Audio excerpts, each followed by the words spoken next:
Vous êtes bien sur Radio of Basket, la radio qui vous parle de NBA, la radio qui vous écoute. Basketball, c'est mieux à la radio. Et pour tous nos auditeurs, on va le rappeler quand même, Cleveland est à 46-24, Boston est à 46-26, Washington est à 43-28, Washington qui peut avoir des regrets aussi d'ailleurs. Toronto est à 42-29 en quatrième, Atlanta, et là il y a un écart. Atlanta est à 5 victoires de Toronto déjà, donc on risque fort de trouver déjà Toronto qui peut encore rejoindre Washington. Hein. Mais bon, Boston ça va être compliqué, mais ne sait-on jamais. Et ensuite Atlanta 37-34, Milwaukee 36-35, et les Bucks, hein, chapeau aux Bucks qui se sont hissés jusque-là. Indiana 36-35, Miami qui est remonté. On a assisté de jour en jour à cette remontée du Heat de Miami. Chapeau une fois de plus à son front office, hein, qui ont bien senti les choses. On se demandait à un moment donné ce que Pat Riley faisait.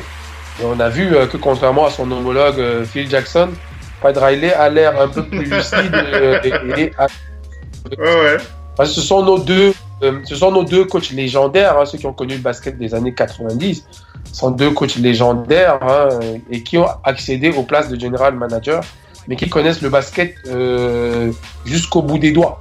Parce que Cleveland, premier, je pense, selon moi, qu'ils vont consolider leur place. Mais ne sait-on jamais. Hein, hier à Denver, déjà j'ai un petit mal pour les Blazers.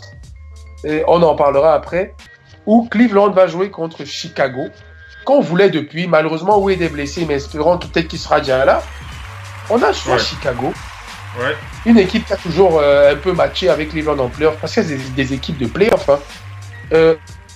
On a Miami, l'ancienne équipe de LeBron James, qui a déjà réussi à battre Cleveland cette année, et qui a une équipe défensive terrible à l'heure actuelle. Ce problème de raquette dont je parlais, Dion Waiters à l'extérieur, rancunier, Dragic soigné complètement, mais dedans, à l'intérieur quand même, entre Winslow, Whiteside et tout, Miami a trouvé des éléments très très intéressants. Pour les Pacers, et on sait bien que un Cleveland contre Indiana ne sera pas facile forcément en playoff, parce que je l'ai toujours dit, moi, personnellement, mon avis, quand tu es favori, le premier tour, si tu enchaînes, tu finis en 6 matchs ou en 7 matchs, tu as perdu déjà des forces au premier tour.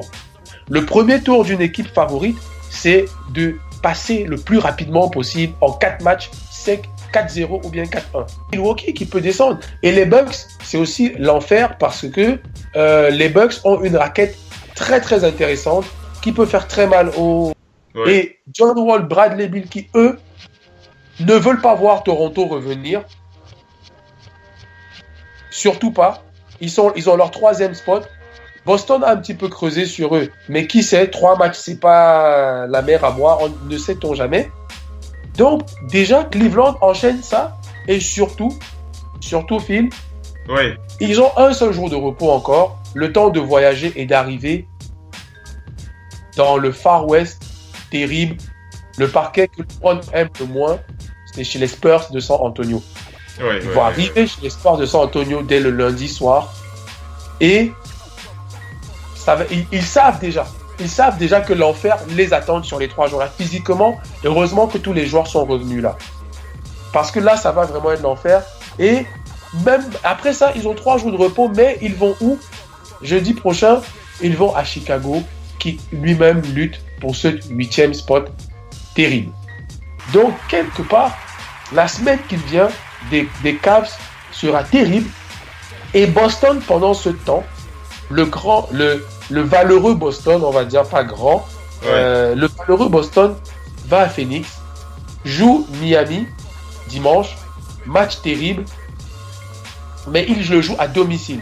Non, ils vont pas à Phoenix, ils ont 2 matchs à domicile qui viennent. C'est-à-dire que pendant que les Cleveland peuvent aller perdre 2 matchs sur 4, voilà Boston qui a... Non, et pire même que ça. Écoute bien, Boston a les 4 prochains matchs à domicile. Les 4 prochains matchs à domicile, Ils sont à la maison. ils reçoivent Miami, ils reçoivent Milwaukee et ils reçoivent Orlando. Voilà franchement, ils ont une fenêtre de tir pour revenir à égalité, voire passer devant. Vous êtes bien sur Radio of Basket, la radio qui vous parle de NBA, la radio qui vous écoute. Basketball, c'est mieux à la radio.